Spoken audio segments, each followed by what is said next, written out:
Tremendous amount of information has been given on the importance of yoga and meditation, how it changes consciousness, and how consciousness changes our perception. Rarely a look or a thought is given to why do we feel the way we feel? Why do we think the way we think? Take for example, as Dr. Subhasji was talking about, anger causing heart attack.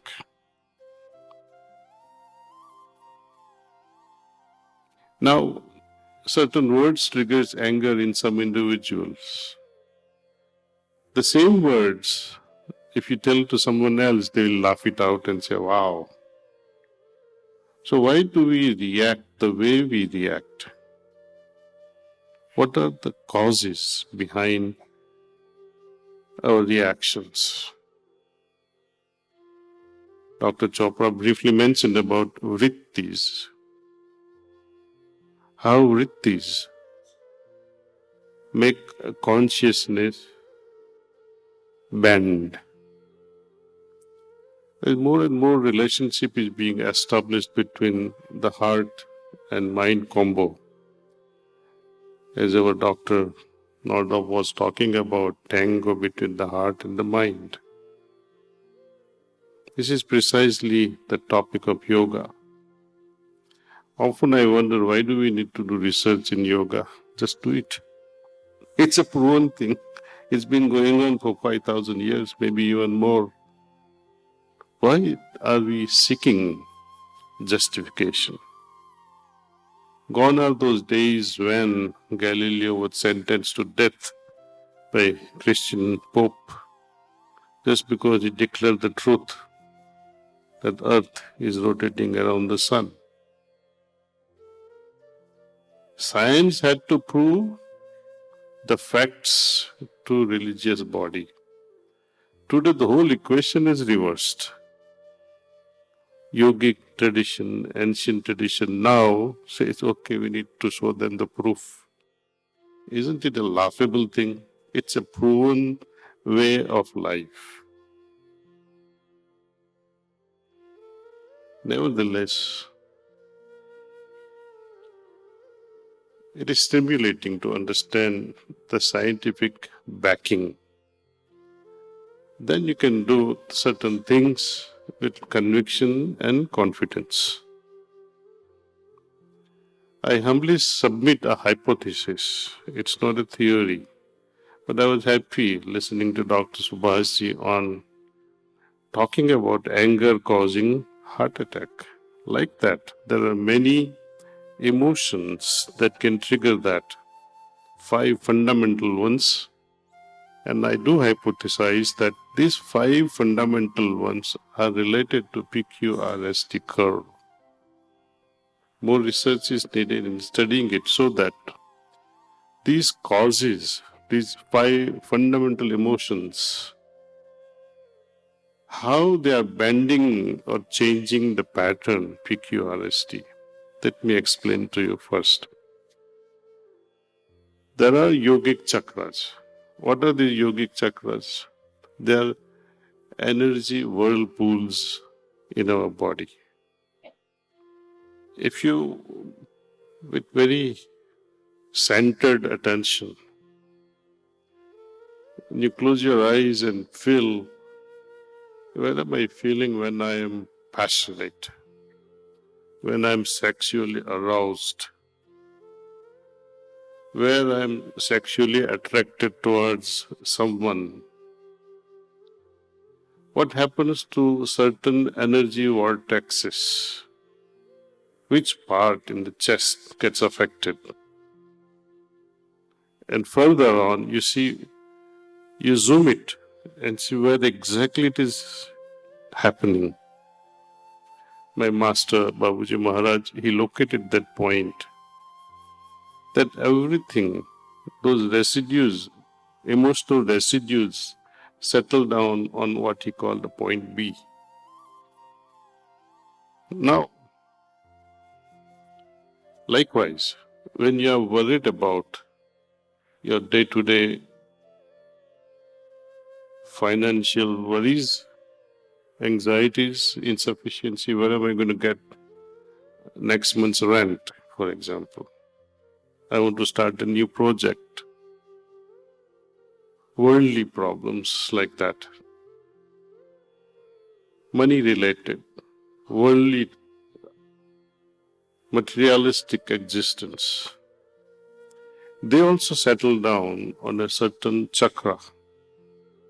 He actually physically located, and I can also share with you, or you can visit some of our website, and literature is easily available. What is the gateway to that? And we found that it is point C. Now, I'll show you exactly how to measure that. If you see 2 fingers this way and then go 4 fingers down, that's A. 2 fingers down, B, where passion settles, and you go all the way down to the last one, that's point C. That's the gatekeeper. What I mean by gatekeeper is when you like something, those emotions settle at that point. Or when you dislike something. So these chakras, they attract or repel both positive as well as negative, what we call dualities or dvandvas in yoga shastras. Based on which chakra is affected means which panchabhut is affected.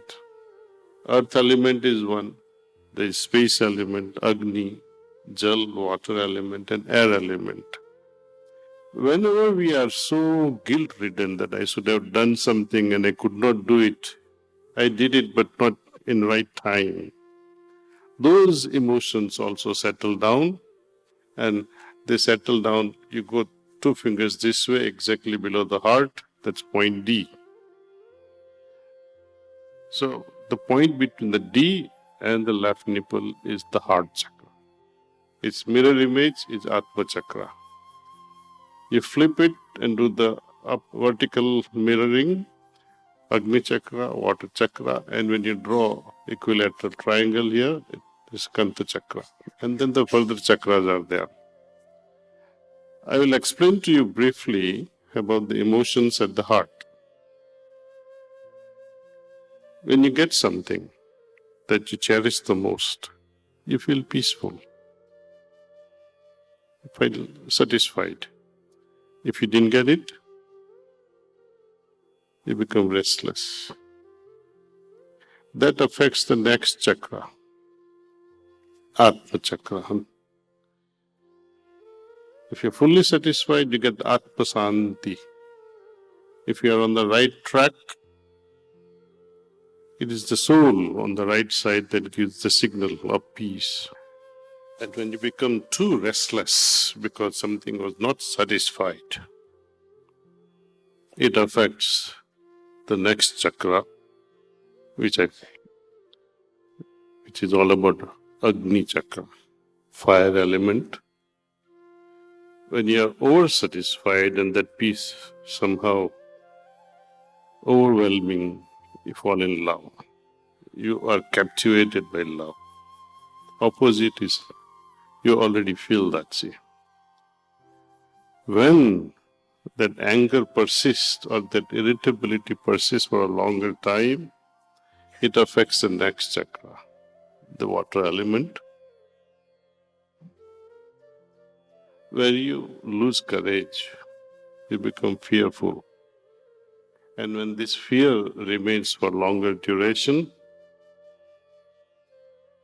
you lose clarity of mind.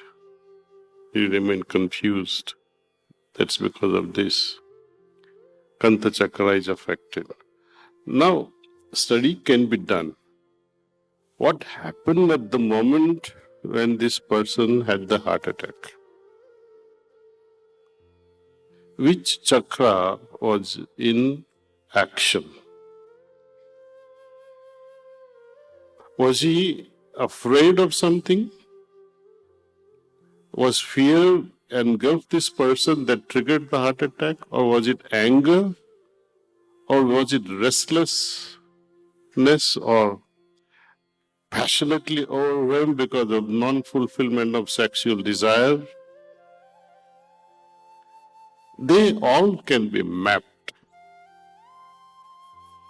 When a person is sitting in front of you, you can see whether this person has a tendency of anger or this person has a tendency of fearlessness, or when you meet eye to eye with the person, you can see whether this person remains confused all the time or it is so clear. When we observe the photograph of a person, let's say so and so is in Lucknow Medical Center undergoing the treatment. You can share that photograph of that person with the preceptor of heartfulness, who can say that his Agni chakra is affected, which is anger, or his fourth water chakra is affected, which is about fear. I'm just citing you some example.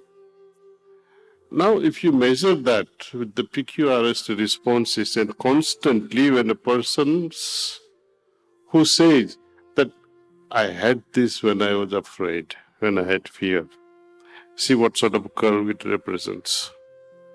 When he says I was angry, see the similarity in those. And so based on that now, we can meditate differently. The trainer can give a particular set of meditation that will fine-tune that particular chakra. So this is a real advancement in yogic science. Dr. Thornoff was also mentioning about synchronization, synchrony between the heart and the mind. Emotionally speaking, they are not two different things. They work in the same field in an ideal condition. Like one, you have to make a decision. My mind says something, my heart will also say the same thing. That's the ideal situation. Swami Vivekananda used to say, there is nothing wrong with your mind. You fine-tune it, and it will form the eclipse of conscience with your heart. How to bridge this? How to create the eclipse or that synchrony between the heart and the mind? That's again a topic of evolution of consciousness. To understand the evolution of consciousness, we have to understand what consciousness is all about. We know how to nourish, enrich the physical body, balanced diet. We also know how to nourish our mental body, the subtle body, the sukshma sharir. Interact with parents, learn from elders, teachers, books, holy scriptures. You can enrich your mind accordingly. Fundamental question, how can you enrich your soul? Is there any food for it? Kenopanishad has a hint that just as this nourishment exists to nourish the Annamaya Kosha, there is nourishment for Pranamaya, Manomaya and Vijnanmaya Kosha. Likewise, Pranasya Prana, the flow of transmission that descends from the source can be diverted and one can experience it. You can do the scientific experiment. Is this a placebo or a mere belief? I had done this experiment many years back in 2003 at Drexel in Philadelphia. For 3 months, this course was done on meditation. Our Heartfulness system was invited there to offer this weekend course So there were about 20 students. Meditation was done and all kinds of meditations were offered. We tell students, pick any system you like. Practice it for 3-4 days and write your best experience. You switch those methods amongst other group of students, write your best experience. And it continued for about 6 weeks. 7th week I said, meditate as per the heartfulness way, but without this pranavati, without transmission. And finally, the last week, I said, now you meditate with the method offered by heartfulness way, but now with pranavati, pranasya prana, and see the shift in your consciousness. It is measurable. It is palpable. How can you measure it? We have EEG machines. At few levels, heartfulness meditation tops at gamma waves as well as the delta. Both are necessary. In these subconscious levels of delta state, one can work based on quantum interference. Suppose if I know someone had such and such a tendency, for example, anger outbursts, I can meditate, I can ask that person also to meditate, and I make a prayerful sankalpa, a thought that may such and such thing happen, and he or she be rid of this tendency, and it will happen. Again, as I said, you don't have to believe me, we need to do the research. You'll also see the papers, Scientific Evidence by Dr. Snehal Deshpande. She will explore and you will also witness how intuition can be tapped in before the age of 15. How to propel our intuition to the highest possible level for that child. So they will be showcasing it to you with evidences. And talking of, finally I will end this by defining what heart means. In Vedas and Upanishads, the definition of Hridayam, Hrid means heart, Ayam means a residence where the Lord resides. Means it is everything. Whether you believe in God or not, that doesn't matter. But that organ is everything. It's the first organ to be formed right after conception and last to go.